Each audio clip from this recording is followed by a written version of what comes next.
Bom, agora a gente fala sobre o escândalo do Banco Master, porque o Banco Central recebeu o banqueiro Daniel Vorcaro 17 vezes ao longo de 2025. As visitas somaram mais de 34 horas nas dependências do órgão em Brasília e também em São Paulo, justamente no ano em que o Master teve as suas atividades encerradas.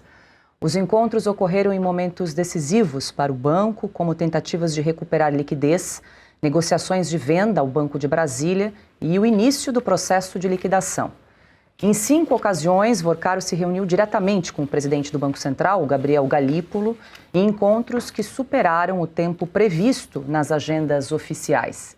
No dia 11 de abril, Vorcaro permaneceu mais de 3 horas no gabinete de Galípolo. Na mesma data, uma auditoria do BRB excluiu 19 bilhões de reais em ativos do Master de uma negociação em análise. Em 8 de maio, após novo encontro, o Banco Central decidiu suspender provisoriamente o recolhimento compulsório da instituição.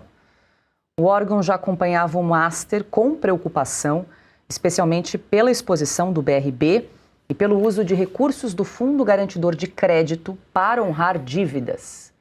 Em 22 de julho, Vorcaro passou mais de 8 horas nas dependências do Banco Central, sob acompanhamento da Diretoria de Fiscalização.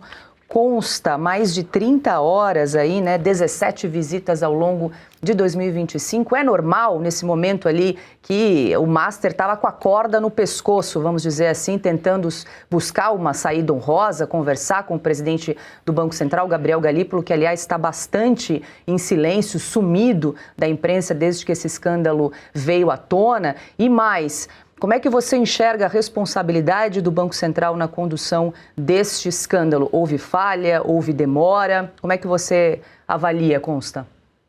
Só dá para saber se é normal e óbvio que um banco que tem porte médio, mas tinha, e a gente viu isso depois, muitos bilhões comprometidos ali que ia precisar do FGC para honrar, É óbvio que é aparentemente normal você se reunir várias vezes com a entidade reguladora responsável, para tentar discutir a situação, ver se tem alguma saída e tudo mais. Nós só vamos saber, ou só saberíamos, se foram reuniões técnicas normais nesse sentido, se houvesse transparência.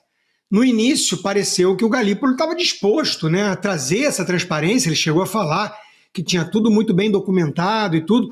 Nós adoraríamos, como cidadãos, como jornalistas, ter acesso a isso e ver o que foi discutido em detalhes, porque não pode ser nada sigiloso, ainda mais que o banco acabou entrando em intervenção e hoje em dia a gente tem noção que não eram só problemas ali de liquidez, havia fraudes sendo cometidas pelo banco.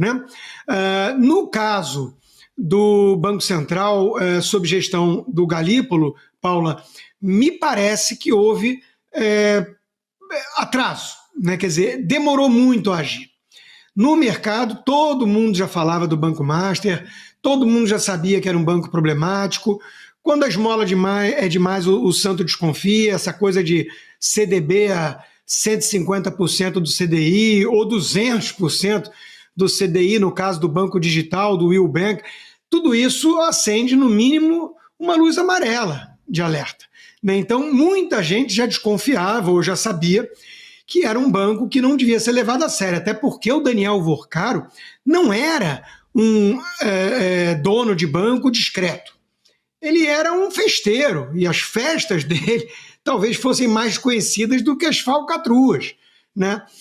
Então, me parece que o Banco Central demorou demais a agir. A gente não tem como afirmar de forma certeira que é por pressão política, que houve algum tipo de intervenção ali do andar de cima, de gente que, de alguma forma, tentou minar a independência técnica, a autonomia operacional do Banco Central, garantida por lei, A gente não sabe o que aconteceu. Volto a repetir, a todos, principalmente ao Banco Central como instituição, a transparência é a única resposta, é o que interessa.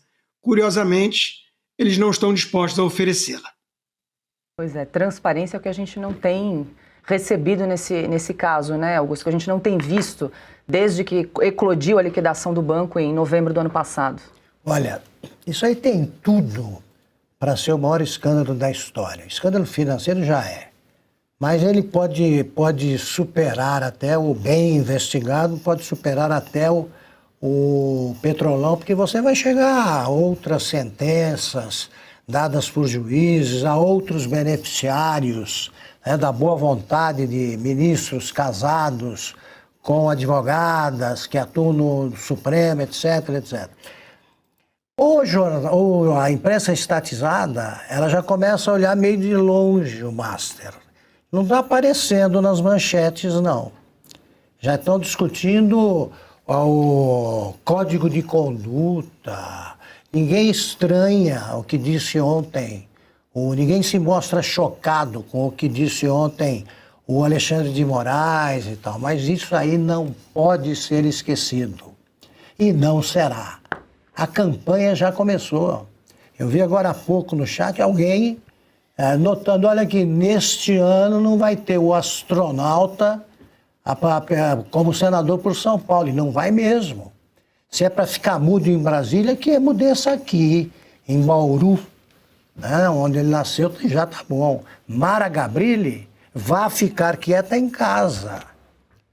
Né? Esses dois já estão condenados a derrota. Eu não sei se os dois renovam o mandato agora. É a Gabrilli e o Giordano, que ficou no lugar do Major Olímpio. Giordano, que era suplente, ficou no lugar do Major Olímpio. Mas o astronauta não, no primeiro 4 anos. Pois é, gente como ele vai acabar dançando em outros estados. E esse escândalo pega o Lula, como aliás todas as bandalheiras de 2002 para cá pegam o Lula, pegam o governo. Aí vem, o Lula recebeu o Vorcaro, grande novidade, ele recebe sempre os envolvidos no escândalo. E alguns escândalos, ele foi o chefe da quadrilha, em vários escândalos. Então, o pessoal que não está metido nisso, que trate de falar e de manter isso vivo, porque não dá para você enterrar um dinheiro desses. E só se sabe muito pouco desse escândalo. Ele tem que tudo tem que ser revolvido. Você tem que fazer uma escavação aí, andar por essas catacumbas e pegar todos. Porque o governo está envolvido até o talo. E os ladrões de sempre circulam por aí. Agora envolvendo o Supremo. Supremo, isso que eles estão fazendo. Essa é a advocacia malandra. É isso que eles fazem.